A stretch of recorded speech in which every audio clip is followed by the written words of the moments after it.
لیکن ایسا نہیں کہ چچا کی بات اچھی لگے تو اس کو لے لو، ابا کی لگے تو اس کو لے لو، تایا کی لگے تو اس کو لے لو، یہ نہیں. جو باپ کی ہے وہ باپ کی ہے. اور فقہ کے اندر یہ مذاق نہیں چل سکتا، یہ فقہ کا اصول ہے.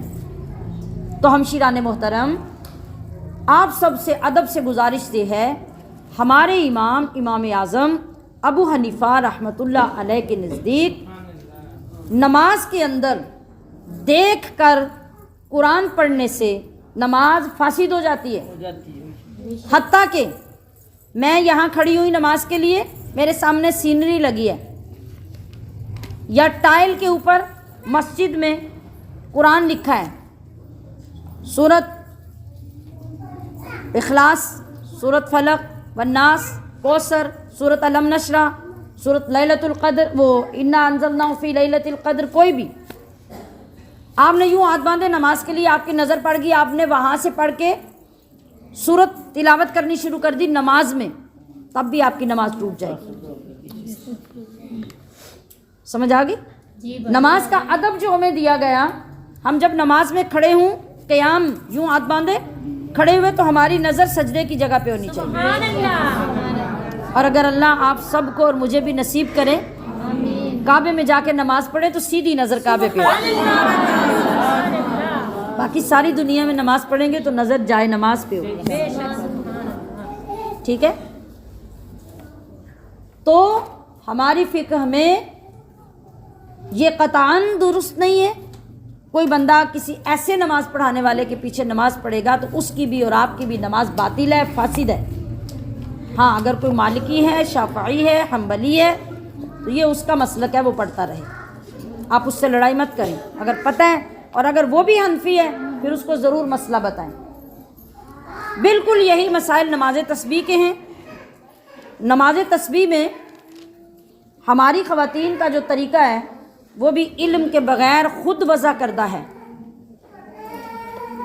قرآن و حدیث میں یہ نہ طریقہ ہے، نہ رسول اللہ اور نہ انہوں نے صحابہ اکرام نے اس انداز سے نماز تسبیح پڑھی. حدیث پاک میں جو نماز کی فضیلت نبی علیہ السلام نے بیان کی وہ اپنے چچا جان سے بیان کی. حضور کے چچا حضرت عباس، آپ نے ان سے نماز تسبیح کی فضیلت بیان کی اور فرمایا کہ چچا جان میں آپ کو ایک شاندار تحفہ نہ دوں جس کے کرنے سے آپ کے چھوٹے اور بڑے، چھپے اور ظاہر، پچھلے اور اگلے، اپنے اور دوسروں کے متعلق سارے گناہ رب بخش دے. چچا جان نے کہا کہ ضرور. تو آپ نے پھر نماز تسبیح پڑھنے کا طریقہ بتایا. That's all. اس کے علاوہ حضور نے کس دن، کس جگہ، کس مسجد میں صحابہ کے ساتھ، جماعت کے ساتھ نماز تسبیح پڑھی، پوری شریعت کے اندر نہیں لکھا ہوا. اور اب نماز تسبیح پڑھنے کا حکم دیا نبی کریم نے، پڑھو اور پڑھو گے تو ثواب ملے گا. فرمایا روزانہ پڑھو بہت اعلیٰ، ہفتے بعد پڑھو پھر بھی اچھا، مہینے بعد پڑھو تو بھی بہت اچھا، سال میں ایک بار پڑھو تو بھی اچھا، اور اگر پوری زندگی میں ایک بار پڑھ لو تب بھی کافی ہے. تب بھی اب ذرا آگے چلتے ہیں. فجر کتنی بار پڑھیں تو اچھا ہے؟ ظہر، عصر، مغرب، عشاء. افضل کیا ہے؟ افضل کیا ہے؟ 5 وقت کی فرض نمازیں. کبھی ٹینشن لی آپ نے کہ روزانہ کی کوئی نماز قضا نہ ہو؟ آپ ساری زندگی میں ایک بار بھی پڑھیں تو نماز تسبیح کافی ہے. نہ بھی پڑھیں تو اللہ نے پکڑنا کوئی نہیں، قیامت میں پوچھنا کوئی نہیں کہ کیوں نہیں نماز تسبیح پڑھی. مگر ایک فرض نماز میں سے بھی قضا ہوئی تو مالکوں نے الٹا لٹکا لینا ہے. اس کی فکر کیوں نہیں؟ یہ ہے شیطان کی چال. شیطان ہمیں ثوابوں کے پیچھے لے کے چلتا ہے اور ہمارے دل میں یہ ڈالتا ہے کہ جب اتنا ثواب تمہیں اس کا مل رہا ہے تو کیا روز کی مصیبت گلے ڈالی ہوئی ہے، 5 وقت نمازیں پڑھنے لگ جاتی ہے، چلو جا کے نماز تسبیح پڑھو، اور وہ بھی اس انداز میں پڑھو کہ اس میں سے بھی تمہیں کچھ نہ ملے۔ تو نماز تسبیح پڑھیں، ضرور پڑھیں، 1000 بار پڑھیں، مگر خود پڑھیں، مگر خود پڑھیں، اس کو سیکھیں، اس کے بغیر آپ کو اس کا ثواب نہیں۔ نماز تسبیح یا کوئی اور نفل نماز، اس کے لیے اعلان کر کے لوگوں کو بلانا سب سے پہلے تو یہ گناہ کا کام ہے۔ مسجدوں میں اعلان ہو رہے ہوتے ہیں، او فلانی بی بی دے گھر نماز تسبیح ہو رہی ہے تے زنانیاں جلدی ٹر جاؤ، یہی بات ہے نا جی۔ سب سے پہلا تو یہ اعلان گناہ ہے۔ نفل نماز کے لیے اعلان کرنا، شریعت میں اسے کہا گیا ہے تداعی کرنا، تداعی کر کے لوگوں کو جمع کرنا، سب سے پہلے یہ گناہ ہے۔ پھر 3 سے زیادہ لوگ اگر خود بخود اکٹھے ہوئے، میں آ گئی، آپ آ گئے، آپ آ گئے، ہم نے کہا چلو باتیں بہت ہو گئی ہیں، اب اٹھ کے ذرا نفل ہی پڑھ لیتے ہیں، نماز تسبیح پڑھ لیتے ہیں، اور کوئی بیچ میں عالم تھا اور اس نے امام کی شرائط کے مطابق کھڑے ہو کے نماز تسبیح پڑھائی، تو جائز کتنے ہیں؟ زیادہ سے زیادہ 3 بندے پیچھے ہوں، 1 بندہ پڑھانے والا، بس 5 بندے ہو گئے، 6 ہو گئے، 7 ہو گئے، اور نماز کی امامت ہو رہی ہے نفل کی، مکروہ تحریمی، اللہ کو پسند نہیں ہے۔ آپ کون سی عبادتیں سیکھ رہے ہیں؟ کون سے دین پہ عمل کر رہے ہیں؟ سیکھیے، خدا را دین سیکھیے، اور اپنے اوپر ظلم نہ کیجیے۔ قیامت میں پتہ کیا ہونا ہے؟ ہم نے گن گن کے رکھی ہوں گی، ایس مہینے وچ تے میں 15 باری نماز تسبیح پڑھی ہاں جی۔ تو آپ تسبیح نماز پڑھ کے ثواب پتہ کس میں ڈال رہے ہیں؟ اس تھیلے میں جو نیچے سے پھٹا ہوا ہے، جو تھیلا نیچے سے پھٹا ہوا ہے، آپ نے پیاز لیے، لہسن لیا، آلو لیے، تھیلے میں ڈالتے رہے، تھیلا تو نیچے سے پھٹا ہوا تھا، جب گھر آئے تو کیا نکلا؟ سارا تو ضائع کر رہے ہیں۔ ہماری یہ تسبیح نمازیں، ہماری یہ نماز تراویح، ہماری یہ نفل عبادتیں یہ پھٹے ہوئے تھیلے میں جا رہی ہیں۔ قیامت کے دن جب ہم نے تھیلا کھول کے دیکھنا ہے، اس کے اندر کوئی ثواب نہیں ہونا، تو کیا ہوگا؟ وہاں سے واپسی نہیں ہے، وہاں رونے دھونے کے سوا اور دوزخ میں جانے کے سوا کوئی چارہ نہیں ہوگا۔ آپ ابھی محفل کے لیے آئے ہیں نا، درس سننے آئے ہیں، دین سیکھنے آئے ہیں، اس کے لیے اعلان کرنا جائز ہے۔ آپ نے واز سنا، مسائل سیکھے، قرآن سیکھا، اب اس کے بعد بیٹھے ہوئے، جمع ہوئے ہم نے کہا کہ چلیں نماز تسبیح بھی پڑھ لیتے ہیں، یہ بلا کراہت جائز ہے، یہ جائز ہے اور یہ احسن عمل ہے، مگر کس طرح؟ آپ اٹھیں اپنی نیت کریں، آپ اٹھیں اپنی کریں، آپ اٹھیں اپنی کریں، آپ اپنی کریں، اور سب لوگ اپنی نماز نیت کر کے کھڑے ہو جائیں۔ سبحان اللہ۔ یہ طریقہ ہے نماز تسبیح پڑھنے کا۔ اور اگر امامت کروانی ہے، پہلی بات کہ وہ مکروہ تحریمی ہوگی، دوسری بات کہ پڑھانے والی عورت کو امامت کے مسائل آنے چاہیے، اور پیچھے والی خواتین جہاں امام بول رہی ہے وہ چپ کر کے کھڑی ہوں، اور جہاں وہ خاموش ہے اور اس کو پتہ ہے کہ یہاں اس نے بولنا ہے وہاں وہ بولے گی۔ اگر اس کے برعکس کیا تو دونوں کی نماز ضائع، نہ اس کی ہوگی نہ پیچھے والوں کی ہوگی۔ تو توبہ کیجئے، نماز پڑھنے کا طریقہ سیکھیے، نہیں آتا تو وری پریشان مت ہوئیے، آپ اس نماز تسبیح کی جگہ پہ 4 نفل پڑھ لیں، 3 بار کل شریف پڑھ لیں، 11 بار کل شریف پڑھ لیں، 50 بار کل شریف پڑھ لیں، سبحان اللہ۔ اور آخر پہ استغفار کی تسبیح پڑھ کے اللہ کو پیش کر دیں، اللہ راضی ہو جائے گا۔ سبحان اللہ۔ سبحان اللہ۔ نہیں اکیلے پڑھنی آتی تو مت پڑھیں، بہت شوق ہے تو سیکھیں، بہت شوق ہے تو سیکھیں اور پھر پڑھیں۔ میں نے وعدہ کیا کہ آج یا کل میں انشاءاللہ پورا طریقہ نماز تسبیح پڑھنے کا، اس کی ترتیب ریکارڈ کر کے میں پیش کر دوں گی، آپ اس کو سیکھیں اور رمضان سے پہلے اس پہ عمل کریں۔ میں کسی کو ٹارگٹ کر کے کچھ نہیں کہنا چاہتی، وہ میں ہوں، ٹھیک ہے، وہ میں ہوں نا، اور اگر میں شریعت کے خلاف کر رہی ہوں، آپ کا کام ہے اٹھ کے کھڑے ہو جانا۔ میں کون ہوں؟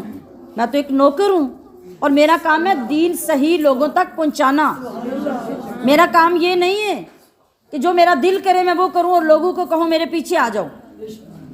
اور آپ کے اندر بھی اتنا شعور ہونا چاہیے کہ آپ سیکھیں تو آپ کو اتنی سمجھ آ جائے کہ اگر میں ایک وہ بات کر کے آپ کو اپنے پیچھے لگا رہی ہوں تو میں غلط کر رہی ہوں. میں نے جس وقت یہ مسئلہ بیان کیا تھا آج سے 15 سال پہلے، 15 سال پہلے میں نے خود نماز تسبیح پڑھائی ہے. ٹھیک ہے، یہ آپ کی بات کا جواب ہے. میری نانی جان، میری والدہ، ہمارے خاندان میں، اور سب سے بڑی بات میرے استاد مفتی احمد یار خان نعیمی کے بیٹے، ان کی بیویاں جو مفتیوں کی بیویاں ہیں، مراڑیہ شریف ساری دنیا جانتی ہے. ان کے مفتی اشرف صاحب رحمۃ اللہ علیہ جو فوت ہو گئے ہیں، ان سارے مفتیوں کے ساتھ میری بات ہوئی. ان کے گھروں کی خواتین ہماری استادیں، وہ خود نماز تسبیح پڑھاتی رہی. اپنے وقت میں ہماری نانی جان وقت کی ایک بڑی عالمہ اور ایک پورے زمانے کی استاد تھی. اور میں نے اپنے بچپن میں دیکھا کہ آپ کی تعداد سے اس زمانے میں 4 گنا لوگ ان کے پیچھے آ کے نماز تسبیح پڑھتے. اب سچ کیا ہے؟ سچ یہ ہے کہ جتنا علم اس وقت ان کے پاس تھا، انہوں نے اس علم کے مطابق لوگوں کو علم دیا. مفتی صاحب کے ساتھ جب میری بات ہوئی، میرے اپنے استاد مفتی صاحب اشرف القادری مفتی صاحب، اور اس کے علاوہ، اور جب میرے سامنے یہ مسئلہ میرے مرشد کی طرف سے آیا اور انہوں نے اس پہ نوٹ لکھا کہ اس طریقے سے جو پنجاب، اور یہ سارا طریقہ پاکستان میں ہے، پاکستان سے باہر یہ طریقے نہیں ہیں، یہ بھی میں آپ کو بتا دوں. انہوں نے فرمایا کہ پاکستان کے اندر، یہ وہ ہمارے مرشد افغانستان سے آئے تھے، انہوں نے فرمایا کہ یہ طریقہ جو نماز تسبیح کا یہاں ہے، اعلان کرنے، جماعتیں کروانی، عورتوں کا پڑھانا، یہ سب تو جائز نہیں ہے. تو ہم نے وضاحت کی کہ ہمارے استاد اتنے بڑے مفتی، ان کی خواتین یہ سب گھروں میں پڑھا رہی ہیں. اور افسوس کی بات یہ ہے، جب میری مفتی اقتدار احمد نعیمی رحمۃ اللہ علیہ سے بات ہوئی، اللہ پاک ان کی قبر پہ کروڑوں رحمتیں نازل فرمائے. ان کی ساری زندگی انگلینڈ میں گزری تھی، اور جب وہ پاکستان آئے وفات سے پہلے، تو میں نے ان سے گرامر پڑھی، اور میں جب ان کی خدمت میں حاضر ہوئی تو ایسے بات شروع ہوئی، تو میں نے اپنے مرشد کی بات ان کو سنائی اور کہا، عرض کیا کہ اس کے بارے میں آپ کا کیا موقف ہے. انہوں نے فرمایا کہ آپ کے مرشد نے ٹھیک فرمایا ہے. غور سے سنیے، سارے مرید جس پیر کے سن لیجئے. انہوں نے کہا کہ آپ کے مرشد نے ٹھیک فرمایا ہے. تو میں نے کہا میں نے تو آپ کے گھر میں پڑھا ہے، اور آپ کے گھر میں پڑھنے سے پہلے بھی ہمارا اپنا خاندان دین کی خدمت ساری زندگی سے کر رہا ہے اور اسی طریقے سے کر رہا ہے. تو انہوں نے کہا کہ میں نہیں یہ کہہ سکتا کہ بھائی صاحب، اپنے بڑے مفتی صاحب کو وہ بھائی صاحب کہتے تھے، انہوں نے کہا کہ میں نہیں کہہ سکتا کہ بھائی صاحب کی توجہ اس مسئلے کی طرف کیوں نہیں آئی. سبحان اللہ. ٹھیک ہے، یہ ہوتا ہے حق. جو حق پہ چلنے والا ہوتا ہے وہ اپنی غلطیوں پہ پردہ نہیں ڈالتا. انہوں نے کہا میں نہیں کہہ سکتا کہ بھائی صاحب کی توجہ اس مسئلے کی طرف نہیں آئی، تو اس کا یہ مطلب ہے کہ خواتین کس طریقے سے اندر کام کرتی ہیں، بھائی صاحب کو اس کا علم نہیں ہے. پھر یہی بات جب میری مفتی اشرف القادری صاحب رحمۃ اللہ علیہ سے بات ہوئی، تو میں نے ان سے پوچھا، میں نے کہا کہ آپ کے ادارے میں نماز تسبیح کا کیا طریقہ ہے، خواتین کیسے پڑھاتی ہیں اور ان کو کیسے پڑھانی چاہیے، میں مسئلہ جاننا چاہتی ہوں. انہوں نے اس بات کو تو تسلیم کیا کہ یہ طریقہ ٹھیک نہیں ہے، لیکن انہوں نے تھوڑی سی لچک پیدا کرنے کی یہ کوشش کی کہ چونکہ وہابی، دیوبندی، فلاں فلاں فلاں وہ اس طریقے سے کرتے ہیں، لوگوں کو اکٹھا کرتے ہیں، اگر اس طرح کرنے سے ہم لوگوں کو اکٹھا کر سکتے ہیں تو اس میں کوئی حرج نہیں. انہوں نے آگے یہ بات کہی، تو میں نے کہا کہ ہم اتنے کمزور عالم دین ہیں کہ ہم غلط طریقے سے لوگوں کو اکٹھا کریں گے، جب بڑے مفتی، مستند مفتی سارے یہ کہہ رہے ہیں کہ اگر ہمارے گھروں میں بھی عورتیں کر رہی ہیں تو ٹھیک نہیں کر رہی. اچھا مجھے بتائیں، میری نانی جان کی ہزاروں عورتیں شاگرد جنہوں نے ان کے پیچھے نماز پڑھی، میری والدہ کی سینکڑوں شاگردیں جنہوں نے ان کے پیچھے نماز پڑھی، اور اس گناہگار نے خود 10 سال کی عمر میں پہلی دفعہ عورتوں کو نماز تسبیح پڑھائی. اور جوان ہونے تک میرے پیچھے ہزاروں لوگوں نے نماز تسبیح پڑھی، لیکن خدا کی قسم اس مرشد کے فیض نے اتنی جرأت دی کہ لاکھوں لوگوں تک یہ پیغام پہنچایا کہ لوگوں یہ طریقہ غلط ہے۔ خود بھی چھوڑا، لوگوں کو بھی چھوڑنے کے لیے تیار کیا۔ سبحان اللہ۔ ہم کوئی پیغمبر ہیں؟ ہم کوئی رسول ہیں؟ ہم تو ان کے نوکروں میں بھی شامل ہونے والے نہیں ہیں۔ تو ہماری طاقت سے جتنا علم ملے گا اس میں غلطی کا امکان ہے، لیکن کیا ہم فرعون بن کے بیٹھ جائیں؟ ہم اس وجہ سے کہ لوگ کیا کہیں گے، اسے پہلے پتہ نہیں تھا آج پتہ چلا، یہ تو چھوٹی سی دنیا کی بات ہے، ہم قیامت میں جا کے کیا کریں گے؟ اور جس امام کی میں نے بات کی، امام اعظم ابو حنیفہ، قیامت تک کے امام ہیں، قیامت تک کے امام۔ وضو کرنے میں انگلیوں کا خلال کرنے کی سنت، رسول اللہ کی حدیث، پیروں کی انگلیوں میں، آپ کی نظر سے وہ حدیث نہیں گزری، امام ہے، پوری امت کے امام ہے، سبحان اللہ۔ آپ نے وہ حدیث نہیں پڑھی، بڑی عمر گزر گئی، کوئی 35-40 سال گزر گئے بالغ ہونے کے بعد، ایک دن وہ حدیث سامنے آئی تو پتہ چلا کہ یہ تو میرے آقا کی سنت ہے، سبحان اللہ۔ اور مجھے تو آج تک یہ نہیں پتا کہ وضو میں یہ سنت ہے۔ وہ دن اور اس کے بعد سال ہا سال تک حضور کی سنت کی محبت میں اس وضو کے ساتھ پڑھی ہوئی نمازیں قضا کرنی شروع کر دی۔ تو امام اعظم نے اقرار کیا تو وہ بات ہمارے تک پہنچی نا، اگر وہ چھپا دیتے تو حق کیسے پہنچتا؟ تو ہم تو ان کی نوکری میں بیٹھے ہوئے ہیں، نہ ہم یہ دعویٰ کر سکتے ہیں کہ ہم نے سارا دین پڑھ لیا، ہم نے ایک قطرہ بھی ابھی حاصل نہیں کیا، اور نہ ہم یہ دعویٰ کر سکتے ہیں کہ اب ہم نے اگر چینج کیا تو لوگوں کے سامنے شرمندگی ہوگی۔ کیا یہ شرمندگی بڑی ہے یا رب کی بارگاہ کی شرمندگی بڑی ہے؟ اور پھر میں نے اگر اپنی بات کی تو آج تک لاکھوں کی تعداد میں جن عورتوں نے مجھ سے سیکھا، بچیوں نے پڑھا، علم حاصل کیا، انہوں نے مجھے فالو کیا، تو میرے اوپر تو ان کا بھی بوجھ ہے، تو پھر میرے اندر ہمت ہے کہ میں اتنی دنیا کا بوجھ اٹھاؤں؟ اور پھر یہ جرأت ہمارے مرشد کریم نے کی، انہوں نے باقاعدہ یہ فرمایا، ہم نے پھر باقاعدہ اس کو لکھا، آپ کے فتوے کو، اس کے پمفلٹ چھپوائے اور جگہ جگہ پہ تقسیم کروائے، تب سے لے کے اب تک آپ کی خدمت میں بھی یہ میں عرض کرتی رہتی ہوں کہ یہ طریقہ ٹھیک نہیں ہے۔ آپ بھی اس کو چھوڑیے، نماز پڑھنا خود سیکھیے اور اپنا ثواب خود محفوظ کیجیے، جرأت پیدا کیجیے اپنے اندر حق بات کرنے کی اور حق سیکھنے کی۔ ابھی جو بات ہے صرف نماز قضا عمری، یہ قضا عمری بھی ہماری اپنی خرافات ہیں، قضا عمری کا کوئی تصور اسلام میں نہیں ہے۔ ایک نماز قضا ہونے پر کروڑوں سال دنیا کے عذاب ہیں آخرت میں، تو اتنی سوکھی بات، رمضان کا انتظار کرو، پھر آخری جمعے کا انتظار کرو، چلو فٹافٹ چلو 5 نمازاں پڑھو تو چھٹی، کتنا بڑا مذاق ہے دین کے ساتھ۔ اس کی اصلیت کیا ہے؟ اس کی اصلیت صرف اتنی ہے، مفتی احمد یار خان نعیمی رحمۃ اللہ علیہ نے لکھا، آپ نے فرمایا کہ ہر نماز کے بدلے نماز قضا کرنا لازم ہے۔ اگر بندہ دنیا میں پوری نہیں کر سکتا تو مرنے سے پہلے وصیت کر کے مرے کہ میرے مرنے کے پیچھے میری ہر نماز کا فدیہ ادا کیا جائے، یہ بندے پہ لازم ہے۔ کبھی کسی نے بتایا آپ کو کہ یہ بھی کام کرنے کا ہے؟ اور اگر بندہ لگ گیا، نمازیں قضا کرنی شروع کر دی، آج جیسے آپ کے دل میں یہ بات بیٹھی، آج سے جا کے قضا کرنا شروع کر دیں، ہر نماز کے ساتھ 1 پڑھیں، روز کی 5 پڑھیں، روز کی 20 پڑھیں، روز کی 50 پڑھیں، جو آپ کی مرضی ہے نمازیں قضا کریں، آپ پہ ضروری ہے۔ اب ہم جتنی بھی نمازیں قضا کریں، جس دن کی جو نماز تھی وہ وقت واپس آ سکتا ہے؟ نہیں آ سکتا نا؟ ہاں، اس کی کمی نماز قضا کرنے کے باوجود بھی باقی رہے گی۔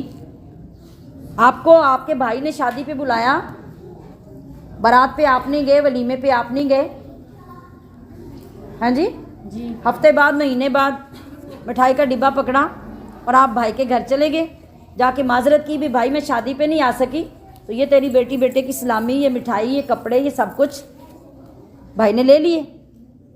بتائیے کہ وہ تکلیف جو پہنچی تھی شادی والے دن آپ کے نہ جانے کی وہ پوری ہو گئی؟ نہیں.